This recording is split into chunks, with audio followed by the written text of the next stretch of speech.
Guess நம்ம இந்த பார்க்க போகிறோம்னா ஆக்சுவலாக நம்மளுடைய புது சிஎம் விஜய் அவர்களை பற்றி தான் பார்க்க போகிறோம். ஸோ ஆக்சுவலாக இப்போ இந்த புது சிஎம் வந்து நாம் என்ன புதுசாக ஃபீல் பண்ணுறோம் அப்படின்னு பார்த்தீங்கன்னா, நீங்கள் நோட் பண்ணிங்களா என்னன்னு தெரியல, அந்த ஜோசப் விஜய் எனும் நான் அப்படின்றத சொல்லிட்டு உறுதிமொழியெல்லாம் அவங்க வந்து மனப்பாடம் பண்ணிட்டு வந்து ஒரு ஃபயராக பேசினாங்க. அது வந்து சூப்பராக இருந்தது.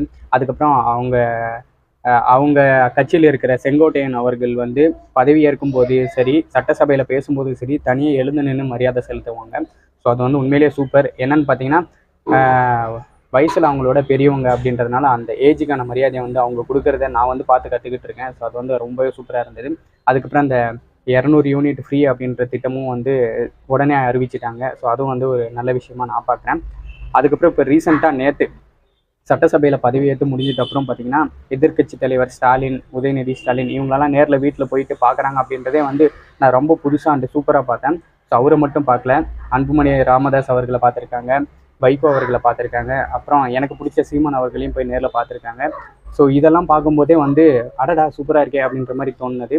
ஸோ இது வந்து ஒரு ரொம்பவே நல்ல விஷயம். ஒரு சக்ஸஸ்க்கு அப்புறம் எதிர்க்கட்சி தலைவராக இருந்தாலும் சரி, இல்லை வந்து எதிர்க்கட்சிகளாக இருந்தாலும் சரி, அவங்க எல்லாரையுமே நேரில் போய் பார்த்துட்டு வந்ததை நான் ரொம்ப பெரிய விஷயமா சூப்பராக பார்க்குறேன். இந்த மாதிரி இன்னும் நிறைய நல்ல விஷயத்தெல்லாம் விஜய் அவர்கள் பண்ணுவாருன்னு சொல்லிட்டு எதிர்பார்க்குறேன். ஸோ இந்த விஷயத்தினாலே எல்லாருக்குமே அவங்க மேலே நம்பிக்கை வந்திருக்கும். ஸோ இந்த மாதிரி இன்னும் நிறைய சூப்பரான விஷயம் பண்ணால் என்னுடைய வாழ்த்துக்கள். ஸோ இதே மாதிரி இன்னொரு வீடியோஸில் சந்திக்கலாம். பாய்.